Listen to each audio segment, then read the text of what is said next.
Hi lovelies, welcome back to my channel. If this is your first time here, well, my name is Anne and this is my channel, It's a Lovely Life, where I talk about motherhood and my life here in Canada. So if you haven't done it yet, please do subscribe because I would love for you guys to just stick around. And also don't forget that bell button so that you don't miss out anything from me. So for today's video, I will be talking about my C-section story, as well as I will be sharing some post-C-section care tips. Let's get started. So if you guys don't know, I had two C-sections, one in year 2016 with my daughter, and the second one was just recently, which is 2019 with my son. Although they are the same procedure, they're completely different stories behind it. So let's get to my first C-section, which is year 2016. So this was like almost 4 years ago now. So I was on labor already around 2 a.m. This was November 25th, 2016. And so yeah, I was on labor around 2 a.m. up until 8 a.m. And then my husband decided to drive me to the hospital. And so when we got there, I was already 4 centimeters. My water broke and everything was just progressing. They noticed that my blood pressure was really high. And I was telling them that I just recently had a checkup that week and everything was good. Even my blood pressure was good. So there were no issues prior to that day. Because my blood pressure was high, it affected my baby girl's heart rate as well. So she was getting distressed. Her heart rate was really high at that point. So the OB-GYN at that time really just jumped into the conclusion that it's an emergency and we really need to get baby out. At this point, we were just thinking about getting baby out safely, and of course for me to be safe as well. If you guys don't know, there's this thing called preeclampsia and it is pretty dangerous. Just weighed in the pros and cons and just went right ahead with a C-section. And now fast forward to 2019, we had another C-section and this was not an emergency. So the first one was emergency C-section. The second one, it was more of a plan. So that day I had my checkup. I was already 39 weeks and was just feeling so heavy, and I just said, you know, I just really want this baby out. Is there a way? And my doctor that morning said, oh yeah, like, do you have any plans for this weekend? I said, no, I just really want this baby out soon.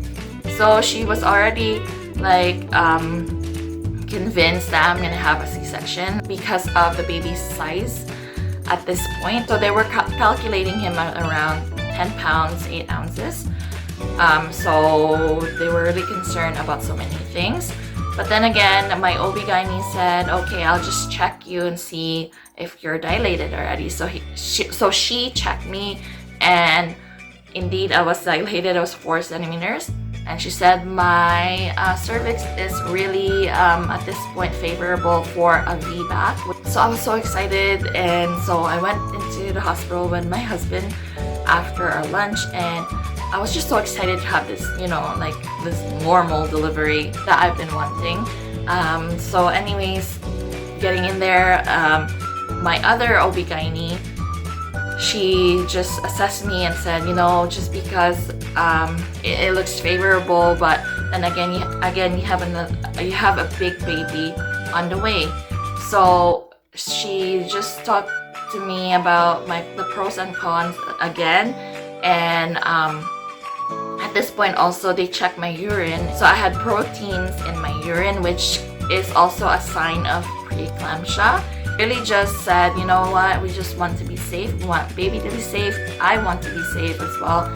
So we said, okay, we'll just do C-section. So that night, around 11:54 p.m., my baby was delivered. And yeah, so we had a long wait because it wasn't an emergency section.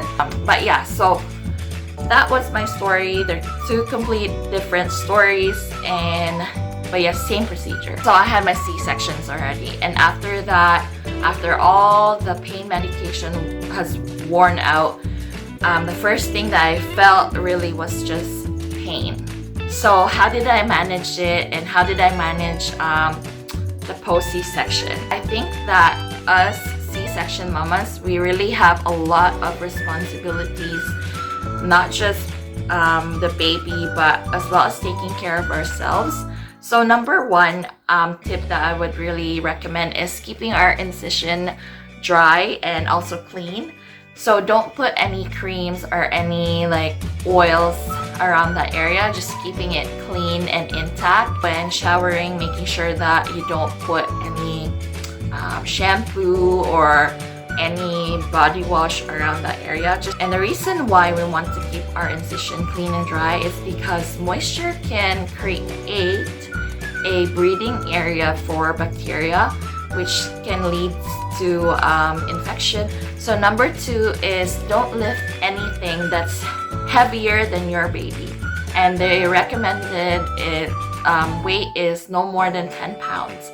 And I laughed at this one because my second baby, he was born at 11 pounds 9.4 ounces. So when they were doing health teaching with me at the hospital, they were saying no more than 10 pounds. And I said, that's kind of impossible because my baby is 11 pounds. Anyways, the reason why we don't want to lift more than 10 pounds or more than our baby's weight, we don't want to put pressure on our incision. And the pressure, if we put too much pressure on our incision, it could actually reopen, and we don't want to do that. For me, it was hard with Aiden carrying him, so I would actually ask my husband to carry him for me. When he went to work, I actually asked my mother-in-law to come and take care of Eva, which is my daughter, and then I'd take care of Aiden, and we would just stay in bed for the whole day.